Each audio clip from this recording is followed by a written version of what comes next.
मोरया। मित्रांनो, आज आपल्या लाडक्या बाप्पाचे विसर्जन आहे। पहिल्यांदा आम्ही बाप्पाला विराजमान जागेवरून खाली ठेवले।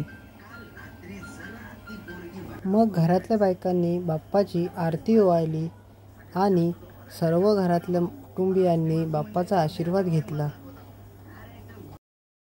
मग आम्ही बाप्पाला पुष्पवृष्टीच्या बॉक्स खाली आणले, पण अरे गाठ तर सुटतच नव्हती। नंतर मी बॉक्स खोलून बाप्पावर फुलं पाडवली आणि बाप्पावर फुलं उधळली। त्याच्यानंतर बाप्पाला घेऊन आम्ही निघालो। हळूहळू पायऱ्यावरून खाली जाताना आम्ही पोचलो मंथनच्या घरी। मंथनच्या घरासमोर गेलो तर मंथनची आजी, मंथनची बहीण वगैरे सर्वजण बाप्पाचे आशीर्वाद घेतले। मग आम्ही हळूहळू पायऱ्या उतरून बिल्डिंगच्या खाली आलो आणि लालबागच्या राजाच्या मंडपात खूप जास्त गर्दी होती। नंतर आम्ही तिथून बाहेर निघालो तर तिथली एक आजी आमच्या बाप्पाचे आशीर्वाद घेण्यासाठी तिथे आली। नंतर आम्ही हळूहळू तिथून बाहेर पडलो आणि आम्ही आलो खाड्यामध्ये आल्यानंतर आम्हाला तिथे तुडुंब गर्दी दिसली। नंतर आम्ही रस्ता क्रॉस करून पेरूचाईच्या दिशेने निघालो। पेरूचाईत एक कृत्रिम तलाव बनवलेले आहे, तिथे आम्ही आमच्या बाप्पाचे विसर्जन करणार आहोत। जसजसे आम्ही पेरूचाईच्या जवळ येत गेलो तसं बाप्पाचा गाजावाजा आमच्या कानापर्यंत पोचू लागला। बाप्पाची विसर्जनाची मिरवणूक मोठ्या गाजावाजात काढत होती आणि मोठ्या उत्साहाने लोक नाचत होती।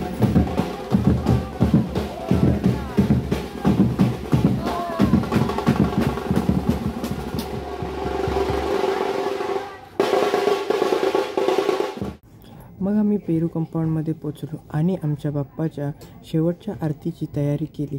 आमचा बाप्पा स्क्रीनवर दिसत होता, ते बघून खूप छान वाटले। मग मी पेरू कंपाऊंडमधल्या कृत्रिम तलावाचे दर्शन घेण्यासाठी निघालो। तलाव खूप छानच दिसत होते। मग आम्ही आरतीला सुरुवात केली।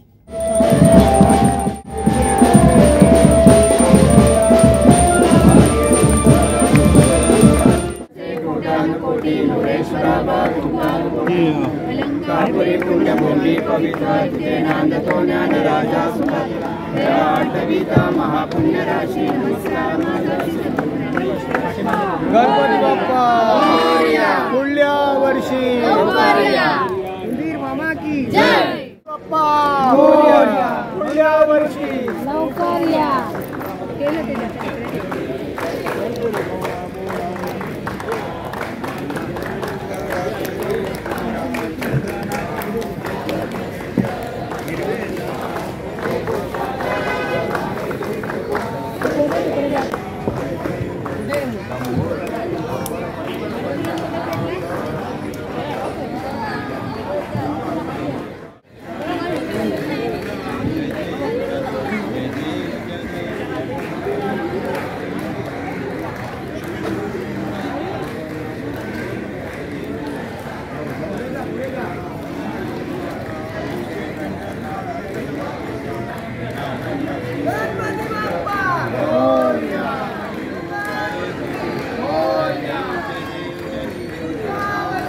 लवकर या।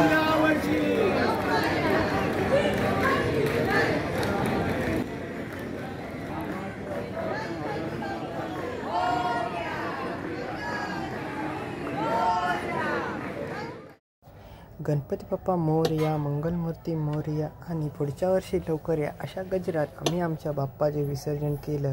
तर मित्रांनो, व्हिडिओ आवडला असेल तर नक्की चॅनलला सबस्क्राईब करा, लाईक करा, शेअर करा आणि कमेंट करा की तुम्हाला व्हिडिओ आवडला आहे की नाही। धन्यवाद मित्रांनो।